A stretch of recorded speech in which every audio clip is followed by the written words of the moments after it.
해밍웨이 단편선 이제 내 몸을 뉘며 어네스트 해밍웨이 지음 정영목 옮김.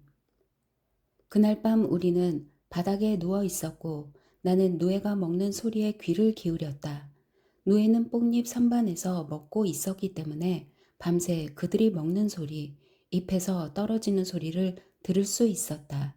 나는 자고 싶지 않았다. 오래전부터 어둠 속에서 눈을 감고 나 자신을 놓아버리면 내 영혼이 몸 밖으로 나간다는 것을 알고 있었기 때문이다.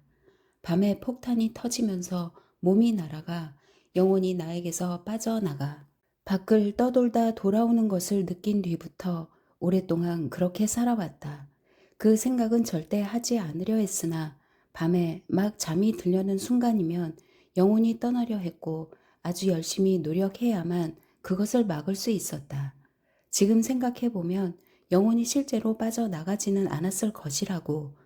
적어도 그때는 그해 여름에는 아직 그렇게까지 가지는 않았을 것이라고 상당히 자신할 수 있지만 어쨌든 실험을 해보고 싶은 마음은 전혀 없었다. 잠을 자지 않고 누워 있으면서 뭔가에 정신을 파는 방법은 여러 가지가 있었다. 우선 어렸을 때 송어 낚시를 하던 냇물을 떠올리고 머릿속에서 그 냇물 전체를 따라가며 아주 꼼꼼하게 낚시를 하곤 했다. 모든 통나무 밑, 두 개의 모든 굽이 깊은 물과 맑게 뻗은 여울을 하나도 빼놓지 않고 아주 꼼꼼하게 낚시를 했다. 때로는 송어를 잡기도 했고 때로는 놓치기도 했다. 정오가 되면 낚시를 중단하고 점심을 먹었다.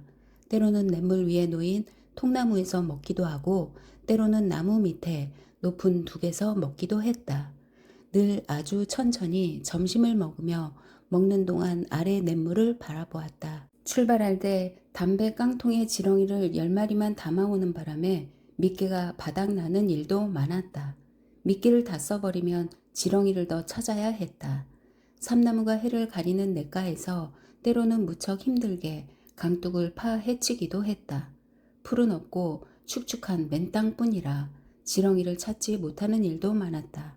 하지만 대개는 어떤 종류든 미끼감을 찾아냈고 한 번은 늪에서 미끼를 전혀 찾을 수 없어 잡았던 송어 한 마리를 잘라 미끼로 쓴 일도 있었다. 때로는 늪의 초지에서 풀 또는 양치류 밑에서 곤충을 찾아내 미끼로 썼다. 딱정벌레도 있고 다리가 풀줄기처럼 생긴 곤충도 있고 오래된 썩은 통나무 안에는 애벌레도 있었다. 세로로 길쭉한 갈색 머리가 달린 하얀 애벌레는 미늘에 붙어 있으려 하지를 않아 차가운 물에 들어가면 그냥 흘러가 버렸다. 가끔 지렁이가 나타나곤 하는 통나무 밑에 나무 진드기들은 통나무를 들어 올리자마자 땅속으로 미끄러져 들어갔다. 한 번은 오래된 통나무 밑에서 나온 도롱뇽을 미끼로 쓴 적도 있었다. 이 도롱뇽은 아주 작고 깨끗하고 민첩하고 색깔도 예뻤다. 도롱뇽은 아주 작은 발로 미늘에 매달리려 했다. 그렇게 한 번 쓴 이후로는 눈에 아주 많이 띄었음에도 다시는 도롱뇽을 미끼로 쓰지 않았다. 또 귀뚜라미도 미늘에서 움직이는 모습 때문에 미끼로 쓰지 않았다. 때로는 냇물이 넓게 트인 풀밭을 가로질러 흐르기도 했다. 그런 경우에는 마른 풀에서 메뚜기를 잡아 미끼로 쓰곤 했다. 때로는 메뚜기를 잡아 냇물에 던진 다음 메뚜기가 냇물 위를 둥둥 떠가다 물살에 걸려 수면에서 빙글빙글 돌고 익고 송어가 올라오면서 사라져버리는 것을 지켜보기도 했다. 가끔은 밤에 냇물을 너댓게 옮겨가며 낚시를 하기도 했다. 가능한 한 원류에 가장 가까운 곳에서 시작하여 냇물을 따라 내려가며 낚시를 했던 것이다. 낚시가 너무 빨리 끝나 시간이 얼마 지나지 않았으면 다시 냇물 전체를 되짚어가며 낚시를 했다. 냇물이 호수와 만나는 곳에서 시작하여 상류로 거슬러 올라가며 낚시를 해. 내려오는 동안 놓친 송어를 모두 잡으려 했다. 어떤 밤에는 냇물을 상상해 내기도 했는데 그 가운데 몇 개는 아주 흥미진진했다. 마치 잠을 깬 상태에서 꿈을 꾸는 것 같았다. 그런 냇물 몇 개는 여전히 기억이 나며 거기에서 실제로 낚시를 한 것 같은 생각이 든다. 내가 진짜로 알고 있는 냇물과 혼동이 되기도 한다. 나는 그 냇물들에 모두 이름을 붙였으며 기차를 타고 그곳으로 갔다. 가끔 그 냇물까지 가려고 몇 마일을 걷기도 했다. 그러나 어떤 밤에는 낚시를 할 수 없었다. 그런 밤이면 정신이 말짱하게 깨어있는 상태에서 기도문을 되풀이해 외웠다. 내가 이제까지 알았던 모든 사람을 위해 기도하려 했다. 이것은 엄청난 시간을 잡아먹었다. 이제까지 알았던 모든 사람을 기억해내려면 기억하는 최초의 사건까지 거슬러 올라가야 했다. 내 경우에 그것은 내가 태어난 집의 다락방, 그리고 그 집의 들보 한 곳에 매달린 주석 상자 안에 어머니와 아버지의 결혼 케이크, 그리고 아버지가 어렸을 때 수집하여 알코올에 보존한 뱀 등 여러 표본이 담긴 다락방 안의 단지들. 그러나 단지에 든 알코올이 증발하면서 뱀을 비롯한 일부 표본은 등이 노출되어 희게 변색되어 있었다. 그렇게 멀리 거슬러 올라가 생각을 하다 보면 아주 많은 사람을 기억하게 되었다. 그들 모두를 위해 기도를 하면 각각의 사람을 위해 성모송과 주기도문을 외우면 아주 많은 시간이 가고 마침내 날이 밝아왔다. 그리고 날이 밝아도 잘 수 있는 곳에 있다면 잠이 들 수 있었다. 그런 밤이면 나는 나에게 일어났던 모든 일을 기억하려 했다. 전쟁에 나가기 직전부터 시작하여 이 일에서 저 일로 기억을 거슬러 올라가는 것이다. 그러나 나는 고작 할아버지 집의 다락방까지밖에 거슬러 올라가지 못한다는 것을 알게 되었다. 그러면 거기서부터 시작하여 이제 역순으로 전쟁에 이를 때까지 다시 기억해 오곤 했다. 할아버지가 세상을 뜬 뒤 그 집에서 나와 어머니가 설계하고 지은 새 집으로 이사간 기억이 난다. 가져가지 않을 많은 것들은 뒷마당에서 태웠는데 다락방에 있던 그 단지들을 불 속에 던지자 열기에 펑 하고 터지며 알코올 때문에 불길이 치솟던 기억이 떠오른다. 뒷마당의 불에서 뱀이 타던 기억도 난다. 하지만 그 기억에는 사람이 전혀 없었다. 물건뿐이었다. 심지어 누가 그것을 태웠는지도 기억나지 않았다. 그래서 사람이 나올 때마다 내처 기억을 따라가다 사람을 만나면 멈추고 그들을 위해 기도했다. 새 집에서는 어머니가 늘 깨끗이 청소를 하고 쓰지 않는 물건을 단정하게 정리했던 기억이 난다. 한 번은 아버지가 사냥 여행을 떠났을 때 어머니가 지하실을 철저하고 깔끔하게 청소한 뒤 거기 있으면 안 될 것을 모조리 태웠다. 아버지가 집에 돌아와 마차에서 내려 말을 묶어 놓을 때도 집 옆에 길가에서는 여전히 불이 타고 있었다. 나는 아버지를 맞이하러 나갔다. 아버지는 나에게 산탄총을 건네주며 불을 보았다. 저게 뭐지? 아버지가 물었다. 지하실을 깨끗이 청소하고 있었어요, 여보. 어머니가 현관에서 말했다. 어머니는 아버지를 맞이하러 나와 거기 서서 미소를 짓고 있었다. 아버지는 불을 보다가 뭔가를 걷어찼다. 그러더니 허리를 굽혀 재에서 뭔가를 집었다. 갈퀴를 가져와라, 닉. 아버지가 나에게 말했다. 나는 지하실로 가서 갈퀴를 가져왔고 아버지는 아주 꼼꼼하게 재를 갈퀴질했다. 아버지는 돌도끼와 가죽을 벗기는 돌칼과 화살촉을 만드는 연장과 도기 조각과 화살촉 여러 개를 건져냈다. 모두 불에 타 시꺼매지고 이가 빠져나갔다. 아버지는 그 모든 것을 아주 꼼꼼한 갈퀴질로 긁어내 길가 풀 위에 펼쳐놓았다. 가죽 케이스에 든 산탄총과 사냥에 잡은 것을 넣은 자루들은 마차에서 내릴 때 놓아두었던 풀 위에 그대로 있었다. 총하고 자루를 집으로 가지고 들어가라, 닉. 그리고 신문지 좀 내와. 아버지가 말했다. 어머니는 집 안으로 들어가고 없었다. 나는 무거워 들고 가기 어려운 데다 다리에 계속 부딪히는 산탄총과 사냥자루 2개를 들고 집을 향해 걷기 시작했다. 한 번에 하나씩 가져가거라. 아버지가 말했다. 한꺼번에 다 가져가려 하지 말고. 나는 사냥자루를 내려놓은 뒤 산탄총을 안에 갖다 두고 아버지 사무실에 있는 신문 더미에서 신문을 한 장 빼왔다. 아버지는 이가 빠진 시꺼먼 돌 연장들을 전부 신문지에 늘어놓더니 한꺼번에 쌌다. 가장 좋은 화살촉이 모두 박살났구나. 아버지가 말했다. 아버지는 종이에 싼 것을 들고 집 안으로 들어갔고 나는 사냥자루 2개와 함께 바깥의 풀 위에 그대로 있었다. 잠시 후 나는 자루를 안으로 갖고 들어갔다. 이 일의 기억에는 사람들이 2밖에 없었고 그래서 나는 그 2사람을 위해 기도하곤 했다.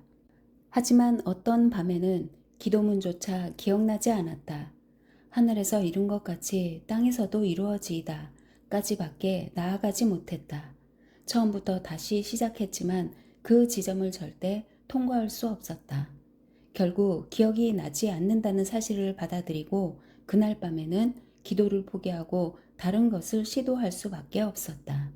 그래서 어떤 밤에는 세상의 짐승 이름을 다 기억해 보았다. 그 다음에는 새, 그 다음에는 물고기, 그 다음에는 나라와 도시, 그 다음에는 음식 종류와 시카고에 생각나는 거리 이름을 모두 기억해 보았다. 아무것도 더 기억이 나지 않을 때는 그냥 귀를 기울였다. 아무 소리도 들리지 않았던 밤은 떠오르지 않는다. 빛만 있다면 잠드는 건 두렵지 않았다.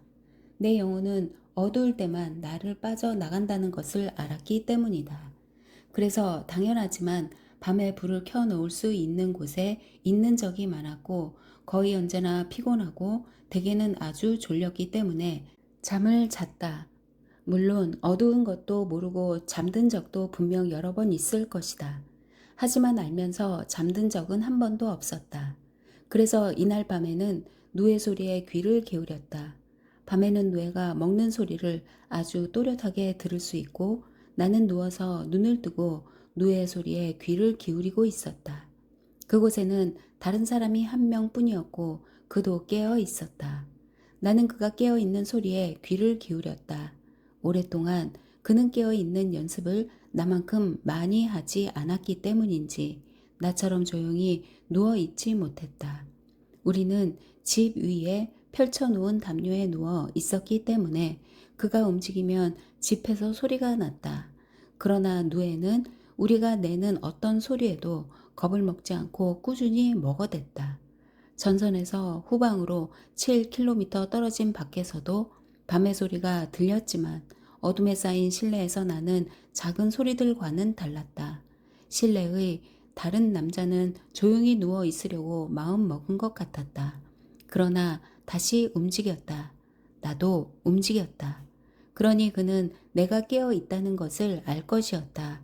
그는 시카고에서 10년을 살았다. 1914년 가족을 만나려고 귀국했다가 군인으로 끌려왔고 영어를 했기 때문에 나에게 당번병으로 배당되었다. 그가 귀를 기울이는 소리가 들렸다. 그래서 나는 담요 안에서 다시 움직였다. 잠이 오지 않습니까? 시뇨르 테넨테? 그가 물었다. 응, 저도 안 옵니다. 왜? 모르겠습니다. 잠이 안 옵니다. 몸은 괜찮고? 그럼요, 건강합니다. 그냥 잠이 안 올 뿐입니다. 잠시 이야기나 할까? 내가 물었다. 그럼요. 그런데 이 빌어먹을 곳에서 무슨 이야기를 할 수 있겠어요? 여기는 아주 좋은데 뭐. 내가 말했다. 그래요. 그가 말했다. 괜찮습니다. 시카고에 있을 때 얘기를 해봐. 내가 말했다. 아, 그가 말했다. 그건 전에 다 말씀드렸는데 어떻게 결혼했는지 얘기해봐. 그것도 말씀드렸는데요. 월요일에 받은 편지, 그거 부인한테서 온 건가? 그럼요. 늘 저에게 편지를 씁니다. 가게로 돈도 잘 벌고요. 돌아가면 좋은 가게를 갖게 되겠군. 그럼요. 집사람이 잘 운영하고 있습니다. 돈을 많이 벌지요. 우리가 다 깨우는 거 아닐까? 이렇게 얘기를 해서 내가 물었다. 아니요, 못 듣습니다. 어차피 다들 돼지처럼 자니까요. 저는 다릅니다만. 그가 말했다. 저는 신경이 예민하거든요. 조용히 이야기해. 내가 말했다. 담배 피우겠나? 우리는 어둠 속에서 능숙하게 담배를 피웠다. 담배를 많이 안 피우시던데요. 시뇨르 테넨테. 응, 거의 끊다시피 했거든. 네, 그가 말했다. 아무 도움이 안 되죠. 아마 그래서 안 피워도 아쉽지 않게 되나 봐요. 장님은 연기가 나오는 게 눈에 안 보이기 때문에 담배를 안 피운다는 얘기 들어보셨어요? 그럴 리가. 말도 안 되는 소리라고 생각합니다. 저도요. 그가 말했다. 그냥 어디서 주워들은 거예요. 떠도는 얘기란 게 다 그렇지요 뭐. 우리는 둘 다 잠시 아무 말 없이 누의 소리에 귀를 기울였다. 저 빌어먹을 누의 소리 들리세요? 그가 물었다. 누에들이 씹는 소리 말이에요. 재미있어? 내가 말했다. 저기요, 시뇨르 테넨테, 무슨 일이 있어서 못 주무시는 건가요? 주무시는 걸 본 적이 없어요. 함께 다닌 이후로 밤에 주무신 적이 없잖아요. 모르겠어, 존. 내가 말했다. 지난 봄 초부터 쭉 몸이 안 좋아지더니 밤이 되면 이러네. 저하고 똑같네요. 그가 말했다. 저는 이 전쟁에 끼지 말았어야 해요. 신경이 너무 예민하거든요. 차차 좋아질지도 모르지. 저기요, 시뇨르 테넨테. 도대체 왜 이 전쟁에 끼셨습니까? 모르겠어, 존. 그러고 싶었어. 그때는. 그러고 싶었다. 그가 말했다. 그거 참 지랄 맞은 이유네요. 우리 시끄럽게 떠들면 안 돼. 내가 말했다. 꼭 돼지들처럼 자고 있는데요, 뭐. 그가 말했다. 어차피 영어는 알아듣지도 못하고요. 쟤네들은 빌어먹을 아무것도 몰라요. 전쟁이 끝나고 미국으로 돌아가면 어쩌실 겁니까? 신문사의 일자리를 얻을 거야. 시카고에서요? 어쩌면 그 브리즈번이라는 사람이 쓴 거 읽어보신 적 있나요? 저는 집사람이 오려서 보내주는데. 그럼 만나신 적은요? 아니, 하지만 보기는 했지. 그 사람을 만나보고 싶어요. 글을 잘 쓰더라고요. 집사람은 영어를 읽지 못하지만 제가 집에 있을 때처럼 신문을 구독하고 사설이랑 스포츠면을 오려서 저한테 보내줍니다. 아이들은 어떤가? 잘 있습니다. 딸아이 하나는 이제 4학년이에요. 있잖아요. 시녀르 테넨테. 저한테 자식이 없었으면 저는 지금 당번병이 아닐 거예요. 쭉 전선에 있었을 겁니다. 자식이 있어 다행이로군. 저도 그렇게 생각합니다. 다 좋은 아이들이지만 아들이 있었으면 해요. 딸만 셋이고 아들이 없거든요. 정말 지랄맞은 일이지요. 자려고 좀 해보는 게 어때? 아니요, 지금은 못 잡니다. 이제 완전히 깨어버렸거든요. 시뇨르 테렌테, 저기요. 그래도 중이님이 이렇게 못 주무시는 건 걱정이 됩니다. 괜찮을 거야, 존. 중이님처럼 젊은 분이 잠을 못 주무시다니. 나는 괜찮아질 거야. 시간이 좀 걸릴 뿐이야. 꼭 괜찮아지셔야 합니다. 사람이 잠을 안 자고 살 수는 없으니까요. 뭐 걱정되는 게 있습니까? 마음에 걸리는 일이라도? 아니, 존, 없는 것 같은데. 결혼을 하셔야 해요, 시뇨르 테넨테. 그럼 걱정이 없어질 겁니다. 모르겠어. 결혼을 하셔야 합니다. 돈 많고 착한 이탈리아 여자를 고르시지 그래요? 원하시는 대로 고르실 수 있을 거예요. 중이님은 젊고 좋은 훈장도 받았고 멋지게 생겼으니까요. 부상도 2번 당하셨잖아요. 이탈리아를 잘 못해서 말이야. 훌륭하게 하시는데요, 뭐. 뭘 어쨌든 이탈리아어를 하는 게 뭔 소용이 있답니까? 이야기는 할 필요 없어요. 결혼해 버리세요. 생각해보지. 아는 여자는 좀 있죠. 그렇죠. 그럼 돈이 제일 많은 여자랑 결혼하세요. 이쪽 여자들 교육받는 걸로 봐서는 틀림없이 좋은 부인이 되어줄 겁니다. 생각해볼게. 생각하지 마세요. 시뇨르 테네테. 해버리세요. 알았어. 남자는 결혼을 해야 해요. 절대 후회 안 하실 거예요. 남자는 모두 결혼을 해야 한다니까요. 알았어. 내가 말했다. 잠을 좀 자도록 해보자고. 알았습니다, 시뇨르 테넨테. 다시 노력해보지요. 하지만 제가 한 말은 잊지 마세요. 잊지 않을게. 내가 말했다. 자, 잠 좀 자보자고, 존. 알겠습니다. 그가 말했다. 주무실 수 있기를 바랍니다, 시뇨르 테넨테. 집 위에 담요에서 몸을 뒤척이는 소리가 들리는가 싶더니 이내 아주 조용해졌다. 나는 그가 규칙적으로 숨을 쉬는 소리에 귀를 기울였다. 그는 이내 코를 골기 시작했다. 나는 그가 코를 고는 소리에 오랫동안 귀를 기울였다. 그러다 그가 코를 고는 소리에 귀를 기울이는 것을 그만두고 누에가 먹는 소리에 귀를 기울였다. 누에는 꾸준하게 먹고 잎에서 떨어졌다. 나에게는 새로 생각할 것이 있었다.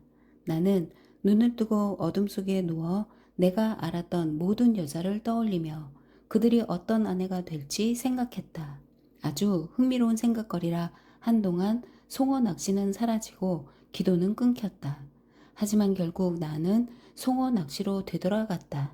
냇물은 모두 기억할 수 있고 낚시에는 늘 새로운 면이 있다는 것을 알게 된 반면 여자들은 몇 번 생각한 뒤에는 흐릿해져 다시 마음에 불러올 수 없었기 때문이다.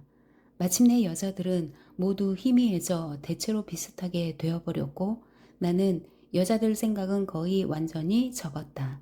하지만 기도는 계속했다.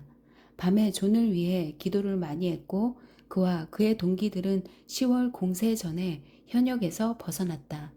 나는 그가 그곳에 없는 것이 기뻤다. 있었다면 큰 걱정거리가 되었을 것이기 때문이다. 몇 달 뒤 그는 밀라노 병원으로 나를 보러 왔고 내가 아직 결혼을 하지 않은 것에 크게 실망했다. 만일 지금까지도 내가 결혼하지 않은 것을 안다면 그는 몹시 언짢아할 것이 분명하다. 그는 미국으로 돌아갈 것이고 결혼에 굳건한 확신을 갖고 있었으며 결혼이 모든 것을 고쳐줄 것이라고 생각했으니까.